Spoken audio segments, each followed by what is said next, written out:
श्री अमरनाथ यात्रा की छड़ी मुबारक आज तड़के पवित्र गुफा में पहुंची। छड़ी मुबारक के दर्शन के साथ ही श्री अमरनाथ यात्रा का समापन हो गया। पवित्र गुफा में भगवान शंकर की पूजा अर्चना के साथ यात्रा समाप्त हुई। इस तरह 62 दिन की बाबा अमरनाथ की यात्रा संपन्न हो गई है। इस बार 4,42,000 श्रद्धालुओं ने पवित्र गुफा के दर्शन किए। स्कूल लाइब्रेरीज के मैनेजमेंट को पुनर्जीवित करने और बढ़ाने के प्रयास में district management of education and training diet ने एक व्यापक 3 दिन की वर्कशॉप का आयोजन किया। ये कार्यक्रम डोडा ICT लैब में हुआ। वहीं इस दौरान 50 में से 49 पार्टिसिपेंट्स इस कार्यशाला में शामिल हुए। इस वर्कशॉप का उद्देश्य पार्टिसिपेंट्स को लाइब्रेरीज को पुनर्जीवित करने और प्रबंधित करने के लिए आवश्यक रणनीतियों के प्रति संवेदनशील बनाना था और शांत वातावरण में पढ़ने की आदत विकसित करने के लिए बच्चों में रुचि, प्रेरणा को बढ़ावा देने के बारे में जागरूकता बढ़ाना था। उत्तरी कश्मीर के उड़ी कॉन्स्टिट्यूएंसी क्षेत्र में अपनी 3 दिवसीय यात्रा के दौरान अपनी पार्टी के अध्यक्ष सैयद मोहम्मद अल्ताफ बुखारी ने सार्वजनिक मुद्दों को बेहतर ढंग से समझने के लिए दूर दराज के इलाके का दौरा किया, जिन मुद्दों से आम निवासी जूझ रहे हैं। वहीं चुनाव और जम्मू कश्मीर को स्टेटहुड देने के सवाल पर उन्होंने कहा कि केंद्र सरकार पिछले 3 सालों से यही कह रही है, परंतु कुछ नहीं करती। केंद्र की अप्रोच बहुत कैजुअल है। डिजिटल इंडिया अभियान के तहत की गई डिजिटल इनिशिएटिव और उपलब्धियों को मनाने और डिजिटल सशक्त समाज को बढ़ावा देने के लिए डिजिटल वीक और डिगी मेले का उद्घाटन आज कम्युनिटी हॉल डोडा के चेयरमैन म्युनिसिपल काउंसिल डोडा वेद प्रकाश गुप्ता और ADDC डोडा द्वारा किया गया।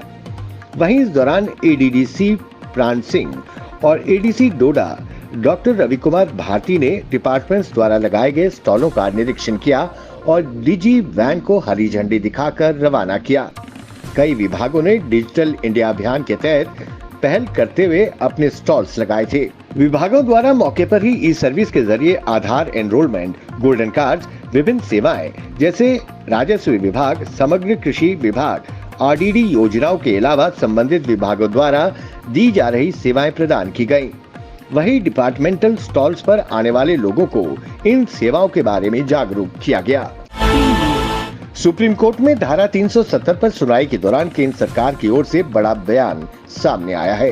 केंद्र सरकार ने कहा कि जम्मू कश्मीर में जल्द ही कभी भी चुनाव का ऐलान किया जा सकता है। केंद्र सरकार ने कहा जम्मू कश्मीर में 3 चुनाव बाकी हैं। जैसे ही पहले त्रिस्तरीय पंचायती राज सिस्टम लाया जाएगा, वैसे ही पहले पंचायत चुनाव होंगे। वहीं केंद्र ने सुप्रीम कोर्ट में ये भी कहा कि यूटी का दर्जा अस्थायी है और इसे पूर्ण राज्य का दर्जा देने के लिए कार्रवाई की जा रही है। इसमें कुछ समय लग सकता है। जम्मू कश्मीर की पूर्व मुख्यमंत्री महबूबा मुफ्ती ने केंद्र सरकार पर कश्मीरी हिंदुओं की वापसी के नाम पर सियासत करने का गंभीर आरोप लगाया है। साथ ही उन्होंने कहा कि कश्मीरी पंडित हिंदुओं का कश्मीर से पलायन हम सभी के लिए बड़ा नुकसान है। उन्होंने कहा कि कश्मीर में अस्थिरता की स्थिति तभी खत्म होगी जब हमारे कश्मीरी हिंदू भाई बहन वापस कश्मीर आएंगे। जम्मू कश्मीर में स्टेट इन्वेस्टिगेशन एजेंसी SIA और आपराधिक जांच विभाग द्वारा चलाए गए विशेष अभियान के तहत पिछले 3 दशकों से फरार चल रहे 8 आतंकवादियों को गिरफ्तार किया गया है।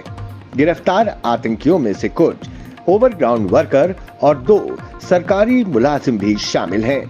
CID से मिले इनपुट के बाद SIA ने इन्हें गिरफ्तार किया। दिल्ली हाईकोर्ट ने पूर्व मुख्यमंत्री जम्मू कश्मीर उमर अब्दुल्ला को अपनी अलग रह रही पत्नी पायल अब्दुल्ला को भरण पोषण का गुजारा भत्ता देने के रूप में 1,50,000 का भुगतान हर महीने करने का आदेश दिया है। साथ ही अदालत ने बेटी की पढ़ाई के लिए 60,000 रुपए प्रति माह देने का भी आदेश जारी किया।